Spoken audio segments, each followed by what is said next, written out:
Il existe dans notre univers, dans l'espace probablement infini qui nous entoure, des étrangetés, des bizarreries cosmiques comme on les appelle. Des objets très étranges qui jonchent l'univers que nous pouvons observer ou deviner. Mais la grande question qu'on se pose, qu'y a-t-il au-delà de l'univers qui nous est visible? Eh bien, nul ne le sait. Mais à bord de mon vaisseau spatial, le Toonlar Constellation, je vais vous emmener aux confins de l'univers, là où la réalité est si étrange ou tellement extrême qu'il nous est très difficile de l'imaginer. Accrochez vos ceintures, nous partons pour un très long voyage, probablement sans retour. On y va?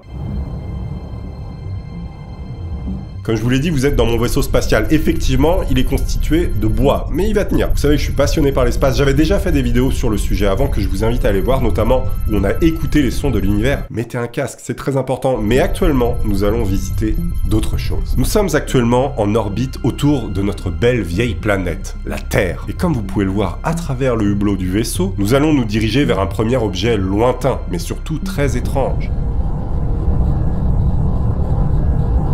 Voici arrivé près de 55 Cancri A après un voyage d'environ 40 années-lumière de la planète Terre. Nous sommes allés vers la constellation du Cancer. Et 55 Cancri A, c'est une naine jaune. C'est-à-dire qu'elle est dans la même catégorie que notre Soleil. Même fonctionnement et même taille à peu près semblable. Mais nous, ce qui nous intéresse en fait, c'est une planète qui tourne autour de cette naine jaune. Et elle s'appelle Janssen. A noter que Janssen est tellement proche de son étoile qu'elle ne met que 18 heures à en faire le tour complet. Alors que nous, je vous rappelle, ça nous prend 1 an. Elle est beaucoup plus grosse que la Terre, comme vous pouvez le voir ici, mais le plus fou, c'est que la planète est la plus brillante qu'on ait jamais découverte. Mais alors, pourquoi elle brille autant? Eh bien déjà, car elle est recouverte de lave en fusion à 2500 degrés. Mais elle est également constituée à 20% d'eau à l'état super critique. C'est un état de la matière un peu étrange dû aux conditions extrêmes. Mais le plus incroyable, c'est que Janssen serait constituée pour 1/3 de sa masse par des diamants. Oui, vous avez bien entendu, c'est une planète diamant. Mais ne rêvez pas trop, déjà elle est trop loin pour l'exploiter, et en plus il y fait trop chaud, et puis une quantité si énorme de diamants ferait que le diamant ne vaut plus rien sur Terre, si jamais on arrivait à le ramener ici. Le diamant c'est basé sur le principe de la rareté, comme d'autres choses, ce qui fait que son prix est élevé. Mais bref, suivez-moi pour la suite et faisons un saut de quelques années-lumière.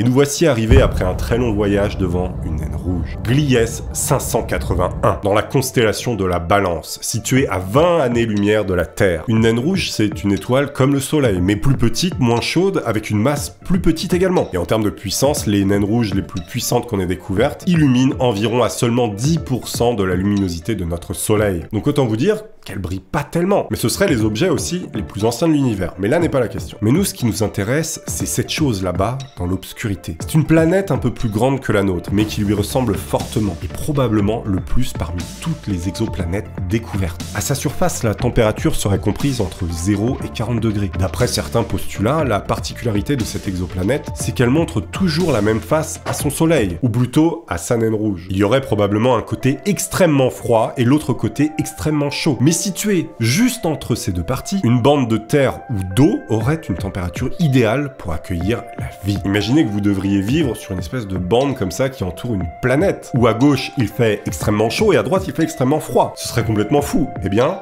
c'est tout à fait possible. Ça reste un postulat, ça n'a pas été démontré. En 2008, un message a même été envoyé au cas où quelqu'un pourrait nous répondre de là-bas. Le message arrivera en 2029 et la réponse la plus rapide qu'on aura, si évidemment réponse il y a, eh bien elle sera seulement en 2050. Vitesse de la lumière, voilà, c'est pas instantané. Mais avant notre prochaine destination, faisons un petit détour par WASP 12b, qui vous allez voir n'est pas en très bonne posture. Quelques années-lumière de voyage pour vous montrer ceci. Voici WASP, une planète gazeuse qui se fait littéralement aspirer par son étoile. Et à l'intérieur de celle-ci, il y a également très probablement des pluies de diamants, ce qui est dû notamment à sa composition carbonée. Son étoile lui arrache l'équivalent de plusieurs milliers de fois l'atmosphère de la Terre tous les 365 jours. Elle n'est pas du tout ronde à cause des forces de marée exercées par l'étoile, c'est-à-dire qu'elle est complètement ovoïde, comme un ballon de rugby, à cause de ses forces. Autant vous dire qu'avant qu'on la visite, il va se passer du temps. Mais ceci n'est rien comparé à l'étrangeté qui est HD 189-733b. D'ailleurs, allons-y immédiatement. Bienvenue sur HD 189, préparez vos parapluies blindés, vous allez comprendre. Située à 63 années-lumière de la Terre, donc pas si loin que ça à l'échelle cosmique, j'entends bien. À noter que la planète que vous voyez actuellement s'évapore littéralement dans l'espace. On parle de 100 000 tonnes de matière par seconde qui partent dans l'univers. Son atmosphère atteint une chaleur de 1000 degrés. Autant vous dire que la crème solaire ne suffira pas. Il y a également des vents entre 7000 et 9000 km/h. C'est-à-dire que le vent sur cette planète est plus rapide que le son. On peut pas s'imaginer. Je pense que c'est pas possible. Il y a tellement de silice dans son atmosphère qu'avec la chaleur, cette silice se transforme en verre. C'est-à-dire tout simplement qu'il pleut du verre fondu qui, en tombant à des milliers de km/h, durcit et voltige à peu près 9000 km/h. C'est-à-dire que vous prenez des morceaux de verre à 9000 km/h dans la tête. Il vaut mieux rester à bonne distance pour éviter de se manger un tesson de bouteille dans la tronche. Je vais vous emmener encore une fois vers un endroit qui est très peu accueillant. Vous allez comprendre. PSRJ 1719 1438 B. Non mais qui a donné ce nom? Non mais les gars, à un moment donné, faut arrêter de faire ça. Vous pouvez pas l'appeler Berlingot ou Chausse-Pied la planète. Non, parce que là c'est compliqué. Mais on va pas trop s'approcher aussi de cette planète parce que c'est un petit peu dangereux. Car cette planète tourne autour d'un pulsar. Ce pulsar porte quasiment le même nom qu'elle. On va aller sur un pulsar, mais un petit peu plus tard dans la vidéo. Là, on va se concentrer sur la particularité de cette planète qui tourne autour d'un pulsar. Et justement, je vais vous poser une question extrêmement simple. Est-ce que vous avez déjà vu un diamant de 60 000 km de diamètre? Je pense que non. Car oui, PSR est ni plus ni moins qu'une planète diamant. C'est une énorme boule de carbone cristallin, ou un diamant pour les intimes. Elle est située à 4000 années-lumière de la Terre, alors n'espérez pas gratter un peu sa surface pour devenir riche. Et je rappelle que 4000 années-lumière, pour ceux qui ne connaissent pas, ça veut dire que durant 4000 ans, vous devriez vous déplacer à la vitesse de la lumière pour arriver jusque là-bas. Ou du moins à 99,9% de la vitesse de la lumière, c'est compliqué. L'hypothèse la plus probable sur ce diamant géant, c'est qu'il y a très longtemps, en fait, c'était une étoile, qui en mourant, s'est transformée en géante rouge. Donc en fait, elle a gonflé, puis elle est devenue toute petite pour devenir une naine blanche. La majorité de la matière de cette étoile mourante aurait été mangée par le pulsar collé à elle, mais un certain rayon, soit 30 000 km, est resté, donc un diamètre de 60 000 km. La naine blanche étant composée de carbone, et les diamants ne sont ni plus ni moins que du carbone, comme par exemple votre mine de crayon de bois, sauf que c'est agencé d'une certaine manière au niveau atomique, notamment grâce à la pression et à la chaleur, et bien cette étoile morte composée de carbone est devenue tout simplement une planète diamant. On va se diriger à présent vers la constellation de Lyre que vous pouvez voir ici. Cette planète que vous pouvez voir ici n'a rien d'impressionnant de prime abord, mais elle est un petit peu particulière. Il existe une échelle de similarité pour comparer les planètes à la Terre. Elle se nomme Earth Similarity Index, ou Index de similarité avec la Terre, IST. Les planètes et autres objets célestes sont classés sur une échelle de 0 à 1. Plus la note tend vers 1, plus l'objet en question ressemble à la Terre. Et il se trouve que Kepler 43-8b a l'une des notes les plus élevées de tous les objets connus de l'univers, soit la note de 0,88, ce qui veut dire qu'elle ressemble le plus à la Terre. Et c'est un petit peu ce que cherchent les humains finalement, quelque chose qui ressemble beaucoup à la Terre pour espérer déjà trouver la vie et peut-être aller dessus. Et nous voici arrivés à Kepler 438b. Elle est à 475 années-lumière de notre système solaire. Kepler 438b est une planète boucle d'or, c'est-à-dire qu'elle se situe dans la fine bande gravitationnelle de son étoile, là où il ne fait ni trop chaud, ni trop froid. Elle est donc ni trop près, ni trop loin de son soleil pour avoir de l'eau à l'état liquide. Le problème, c'est qu'avec nos technologies actuelles, il est très difficile de l'analyser précisément. Mais c'est l'un des endroits les plus propices à la vie connue dans l'univers. Notamment pour avoir une vie qui s'est développée dessus, une vie évidemment carbonée. Comme nous. Nous, on est une vie carbonée, voilà. Comme les crayons. On est des crayons. Et tout ça, évidemment, grâce à l'eau liquide potentiellement dessus. Alors, il y a quand même un petit problème qui peut réduire à néant la vie probable sur cette planète. Son étoile a tendance à éternuer, si je puis dire, l'équivalent de 100 milliards de TNT en masse coronale, tous les 3-4 mois à peu près. Donc si cette planète n'a pas un champ magnétique assez puissant, son atmosphère a juste été soufflée et la vie est tout simplement impossible, sans compter les radiations. Là, on sait pas, c'est un petit peu qui tout double. Ça se trouve, il y a réellement une vie incroyable qui s'est développée dessus, soit c'est mort. On le saura peut-être dans quelques années, c'est pas, ça va très vite. Maintenant, dirigeons-nous vers Tress 2b, situé à 695 années-lumière de la Terre. Je vous donne les distances par rapport à la Terre, mais en fait, nous, on bouge d'une planète à une autre. Un petit peu mieux pour vous situer, sinon vous allez être perdu. Allez, on active le trou de verre. C'est parti.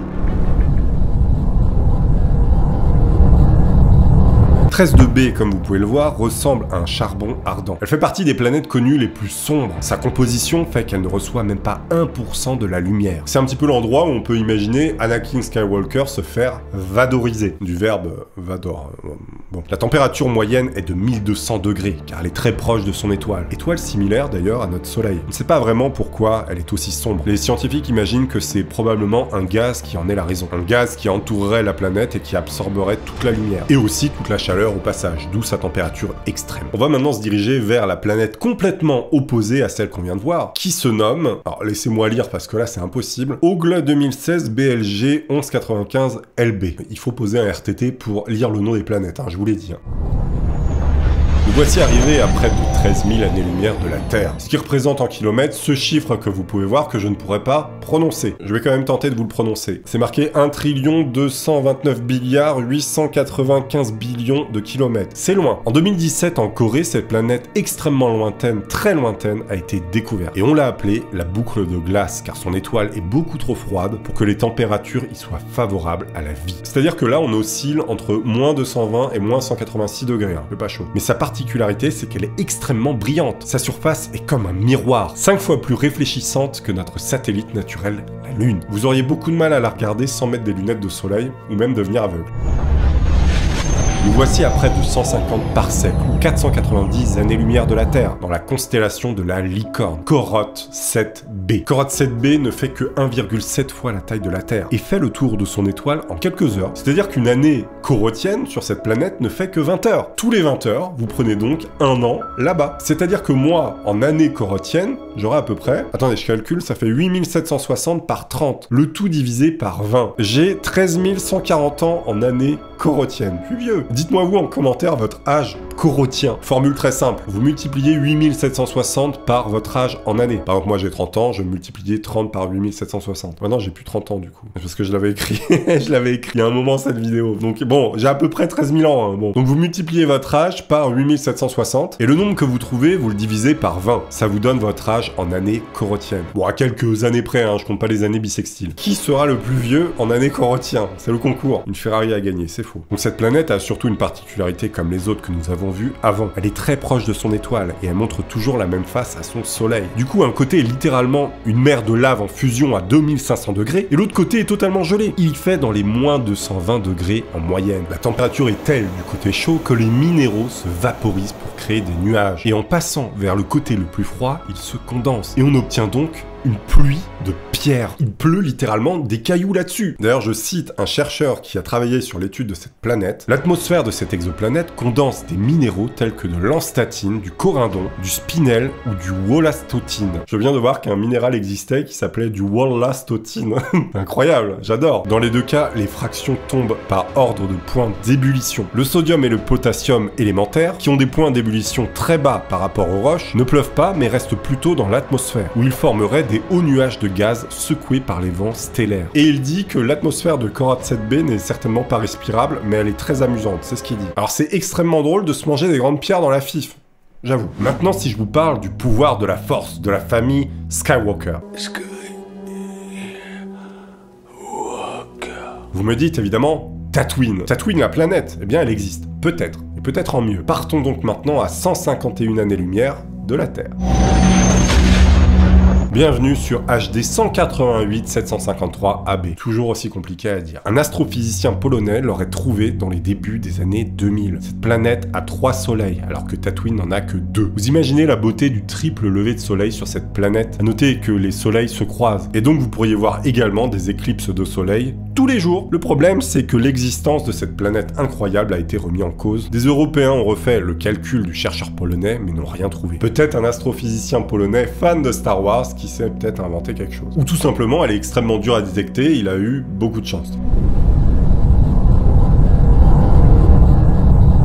Maintenant, on va voir quelque chose d'un petit peu étrange que vous connaissez peut-être. Bienvenue devant Oumuamua. Cette chose qui est passée près de la Terre à 30 millions de kilomètres a fait beaucoup parler d'elle. Je dis cette chose parce qu'en fait, on est sûr de rien. Découvert en 2017, c'est le premier objet qu'on a détecté en provenance de l'extérieur du système solaire, qui a d'ailleurs une trajectoire plutôt bizarre. Il est de couleur rouge, pourpre et mesure 160 mètres. Il y a même le programme Search of Extraterrestrial Intelligence, c'est-à-dire le programme SETI qui s'occupe de recherche de la vie extraterrestre, qui a étudié cet objet pour vérifier qu'il ne s'agissait pas d'un vaisseau spatial intersidéral. Faut tout vérifier, hein. On est sûr de rien. C'est d'ailleurs pour ça que ces choses-là existent, notamment le SETI. Évidemment, quand ils se sont intéressés à cet objet, il y a eu plein d'articles qui sont sortis, des articles à sensation, que vous avez déjà peut-être croisés. Aussi beaucoup de vidéos qui disent que c'était un engin spatial, mais là c'est une autre question. Et en fait, on ne sait pas trop pourquoi et comment Oumuamua tient cette trajectoire. Quelle force l'influence, en plus de la force gravitationnelle? Il est peu probable que cette chose soit un vaisseau alien venu du confin de l'univers, mais ce genre de découverte permet aussi de rêver et de relancer de l'intérêt pour le spatial, au grand public. Et vendre aussi un petit peu des journaux. Voici maintenant arrivé après un voyage de 18 000 ans à 99,9% de la vitesse de la lumière en partant de la Terre. Nous sommes dans un amas globulaire, c'est-à-dire un amas d'étoiles concentré dans un volume réduit à quelques années-lumière, qui se nomme ici Terzan 5. Et si on s'approche un peu de cet amas globulaire, on peut observer quelque chose de très étrange. Cette chose que vous voyez fait seulement 16 km de rayon, mais elle pèse 2 ou 3 fois la masse du Soleil. De plus, cet astre très étrange tourne 716 fois sur lui-même par seconde. C'est-à-dire que la vitesse de rotation à l'équateur est de 252 millions de km/h. On a affaire ici à un pulsar milliseconde. Et voici le son qu'il émet.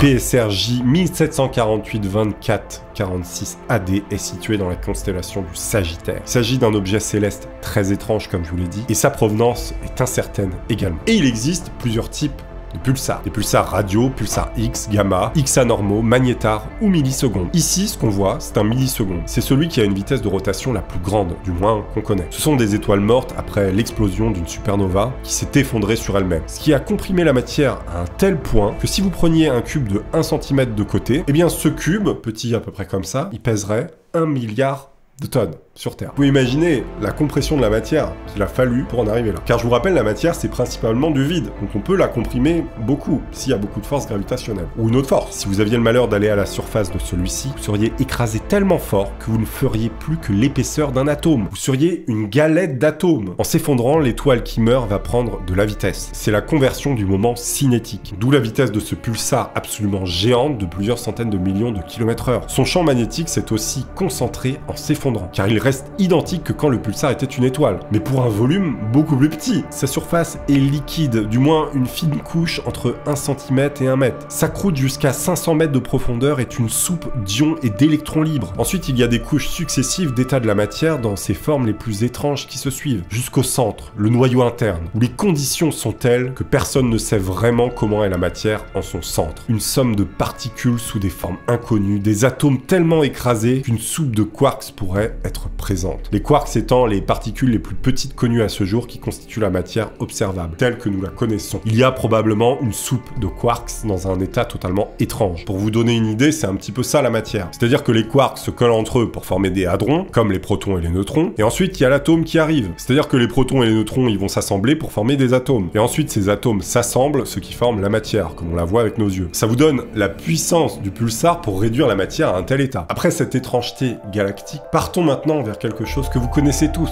Quelque chose qui fait à la fois rêver et qui fait extrêmement peur. Vous pouvez pas ne pas en parler. Nous allons vers un trou noir.